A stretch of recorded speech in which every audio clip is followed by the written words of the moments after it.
All right, what is going on, everybody? Nico here with the Wooden Spoon doing another episode of The Sit Down, and I am joined by the very talented Vanessa Racci. How is it going, Vanessa? Ciao, ciao. Very good. How are you? Good, really good. Just enjoying a very beautiful day in quarantine. Yes, me too. It was so beautiful today. I hiked a lot. Nice. That's so cool. I know, we've got so many, being in Niagara Falls too, there's like the gorge area, like when the falls drops down, there's a bunch of like rocks and hiking trails, so I've got to get out there soon. Yeah, But it finally absolutely. just broke like the 70-degree mark, finally, out here. Yeah, you So, need it for your sanity to stay outside. I know. Got to take a walk around Lewiston, New York, is where my mom and I walked today. Oh, nice. Just a little bit north of Niagara Falls, nice quiet little town. Very cute.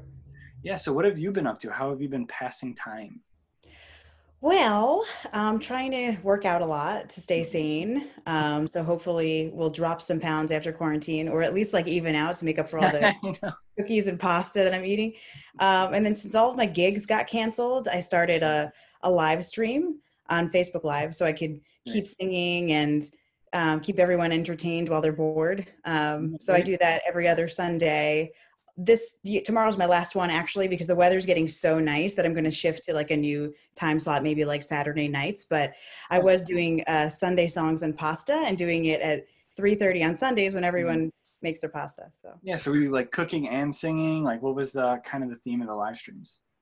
So I sing the songs that, Italians love to listen to while eating pasta. And my husband makes the pasta and I eat it Nice. after I sing. Solid gig. Yeah. Yeah, so very cool. What else on top of that? Just kind of been laying low for the most part? Yeah, just laying low, just trying to check in with my parents, make sure everyone's doing okay, and just trying to promote as many charities as I can because, a lot of small businesses and performers are struggling right now. So trying to do what I can to help Sure. I out. saw something on your Instagram about a GoFundMe, and like that one I saw was raised like thousands of dollars. So that's pretty cool. Yeah. I would like to think that's because of me, but not, Of course. not me alone. All the traffic to it. That's right. Yeah. Yeah, but what did you have planned? Like, what got canceled? Because I know I talked to a buddy of mine, Austin Giorgio, who of course goes and performs at a lot of festivals and Italian festivals like that. So it's like a big hit, like especially this time, because like right now is when everything would be started. Like we were going to festivals too. We just canceled. We're not going to any this year, unfortunately, because it's just not worth it money wise. But he was talking about how some gigs down south are starting to like open up possibly. So what's it looking like for you for the rest of the year? Everyone's canceled just because even throughout the back half of the year, I know some festivals were considering like maybe after July opening, but even if the states are slowly starting to open, the festivals are just, worried about endangering people and like encouraging people to just gather in mass. And no one wants to be responsible for another outbreak. So they're just saying, let's cancel, let's postpone to 2021. But I'm bummed, but at the same time, I think it's the safe, responsible thing to do. But I was supposed to go to San Francisco to perform there, to New Orleans, and I was supposed to perform right as they had their outbreak. So I'm glad that got canceled. And then after that, I had a mob movie con in Atlantic City, which I was really. Oh, we were gonna go to that too. You were? Oh my God, I know that just got canceled. Also, I know. But 2021. And then a lot of people are just being really creative. I think it's forcing more creativity, and people are doing remote virtual cons and, virtual festivals and virtual performances, and people are starting to monetize them via Zoom. So, I'm really hopeful, and I kind of enjoy it because I don't have to travel. I just kind of like get dressed and stand in my living room and start. It's like a lot easier. So how did you even even going back even farther, like how did you start first get involved into like music and even maybe not even just when you first got involved, but like when you start to saw it as more of a career path? Oh, sure. When I was 4, no, I'm kidding. No, I started singing when I was 4, and that's it. That was my career. More of a career path, I guess, like in my 20s. Okay. That's when I started to find more of my voice or my like positioning, if you will, because I started to fall in love with jazz. Like I started singing R&B. I used to be in love with like Whitney Houston and Alicia Keys and lots of other R&B stars. And then just, I wanted to find something that was like more unique to me and my roots. And I grew up with my grandfather and obviously my parents, and they would play like Dean Martin and Frank Sinatra, Louis Prima, Al Martino, all those old classic songs all the time. And so even though I was not in their generation, I knew all those old Italian songs and all the old jazz songs. So I started doing jazz gigs and people really liked my voice and my tone. And so I started touring with a trio, doing jazz gigs in the New York tri-state area. And then I really wanted to do something that was my own. And my grandfather had passed away. And he was the one who lived with me, and he's of Pugliese or Barese heritage from Bari. And I was driving in my car singing Al di là, and one of the songs he taught me, and it just hit me. I'm like, oh my gosh, people haven't really reinvented these old Italian songs in a long time. So why don't I do that? And I'll give it like a fresh jazz twist. And so I actually pitched my idea to a owner of Birdland Jazz Club who I knew well, Gianni Valenti, who's also a paisan. And he loved the idea and hooked me up with a producer. And then the rest is history. I recorded the album and started performing around the country. So cool. So awesome. I know that's a big thing too. Actually, we just talked to Austin George about it. He always liked everything old fashioned, and some of his mentors like, forget about old fashioned, reinvent it into something new. And so that's very cool that you got to do that. And I was just watching a video, I think on your YouTube or Instagram, of you singing Che La Luna, and it had a different spin on it, which was really fun and really like entertaining, like engaging with the crowd and everything like that too. Oh, thank you. Awesome see, and so. I loved it. I mean, I grew up in theater. That's really since I was 4 years old, I did theater. And so I love to dress in costume. And so this is also an opportunity for me to dress like 1950s Connie Francis. And I have a whole like wardrobe of 50s clothing because I love the look of that era. I don't think I'd want to be a woman in that era because I'd have like no freedom, but I love the look of that era. I'm obsessed with it. I know. That's another thing too, because my brother's a hairstylist, and so we were thinking, because we're like big on TikTok right now, so I was like, oh, we should do something like a throwback, like do something crazy with my hair. So yeah, absolutely. Something like Frankie Valli Grease or something like that. I love it. I love it. Are you on TikTok?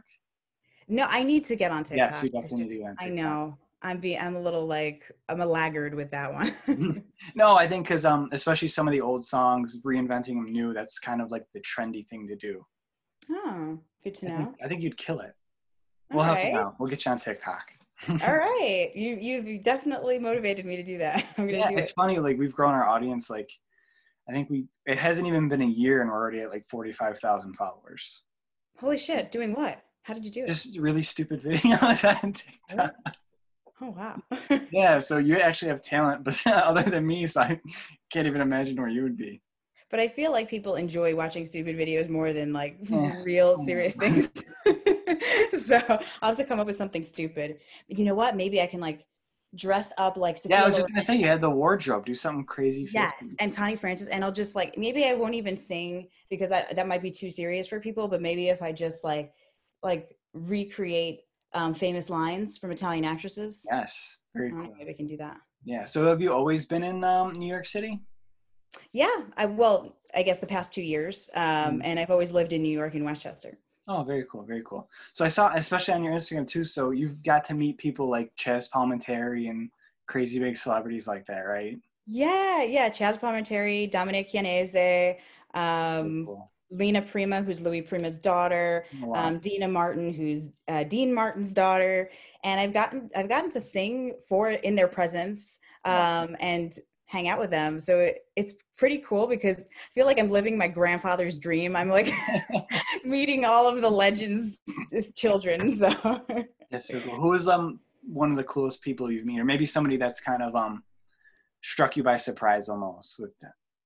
I guess Lena Prima. Yeah. She's really, really down to earth and normal and cool. And we were talking backstage once before performing at a New Orleans festival, and she was saying how she like makes her own clothing, makes her own costumes, and like looks at I guess some Versace designs or like Dolce & Gabbana designs and like does them herself. And she's like, yeah, because like, you know, the other designs are too expensive. It's not worth it. And I was like, oh, that's so cool. That's like a real person, you know? Very cool. Yeah. It is so cool. So, I mean, like what's coming up next? Like the new live streams, you're going to start doing those on Saturdays, you were saying? Yeah, so my last Sunday Songs and Pasta live stream is tomorrow at 3:30 on Facebook Live. Yeah, we'll try to And then after get that, this podcast out tonight so everybody has a chance. oh, good. Okay, great. And after that, I'm going to do a more like, I think, formal concert on a Saturday night because the weather's getting nice during the day. So it's probably better to switch to like a Saturday night time slot. And then I can, you know, dress up in my gowns and like do a show, pretend I'm on stage again. And I was thinking of doing kind of like what they did with One World and actually introduce my band and my pianists in the different frames. But we'll have to practice that. You guys all play like on Zoom together? Yeah, I've seen it. Well, I haven't done it, but it can be done. So that would be really cool. We'll see. Yeah. You know, that's definitely some planning to go into that. I'm Yes, struggling with exactly. it on Zoom. Exactly. And I'm moving from Manhattan to the suburbs. I just bought a house actually. So I'm taking like a 2-week hiatus. Mm-hmm. So yeah. So are you hopeful at all for maybe the end of the year to maybe do some shows or festivals? Well, I'll definitely do virtual shows. Mm-hmm.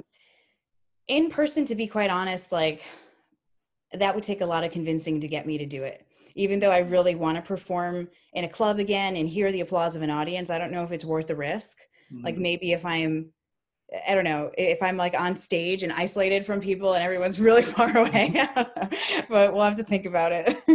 And the face mask might muffle the sound a little bit. Yeah, I can't wear a face mask, so. I know, but that's so cool. Because we were just trying to think of certain things to do like virtually instead of the festivals. So maybe, who knows, maybe the Wooden Spoon could put on a festival, a virtual festival. Yeah, you absolutely should. Or, you know, I would love to have you have like everyone tell stories about the Wooden Spoon in their lives and like how they've been chased by the Wooden Spoon by their mother. I have some interesting stories myself. I like that idea. But we were thinking even maybe Italian lessons, because everybody wants to learn how to speak Italian. So that's something that we're throwing in. I got to find someone to teach. Yeah, absolutely. You speak Italian? No, I don't. Oh, okay. Yeah, but absolutely. And, you know, and what's also really funny is like Italian trivia might be interesting. Mm-hmm. I don't know. I know I had all these freaking great ideas for the festivals, content ideas and stuff like that. Because that's what I do. I do social media marketing for a living. So I have all these really good content ideas. Like, oh, we're going to do this, this, and that at the festivals. And then COVID came and shut it all down. Oh, wow. Oh, you do social media marketing for a living. Mm-hmm. I need to talk to you about increasing my followers. Okay. A new strategy. TikTok. That's the TikTok. All right. I'm going to do it. Yeah. So, I mean, I don't want to take up too much of your time, but where could everybody find you? Where could everybody follow you? Anything? Yeah. So you can follow me on Instagram and Facebook at Vanessa Racci. So VANESSARACCI. And you can find my music. Italiana Fresca is my album, which means fresh Italian. And that's a little bit of a double entendre because it's a fresh take on old music. And I'm also a fresh Italian. Anyway, but you can find it on iTunes, Amazon Music, Apple Music, Pandora, and Spotify, and cdbaby.com. Awesome. Definitely go check her out. Thank you so much for taking the time. I really appreciate coming on. Maybe we have to do a live to promote the podcast a little bit in the next couple of days. That'd be so much fun. Yeah, but for sure. So thank you again. Everybody go follow Vanessa on all the social medias. Go listen to her music right now. And the podcast, go watch it. But we'll see you guys soon. Thanks for watching the Sit Down podcast and see you later. Ciao. Ci vediamo presto.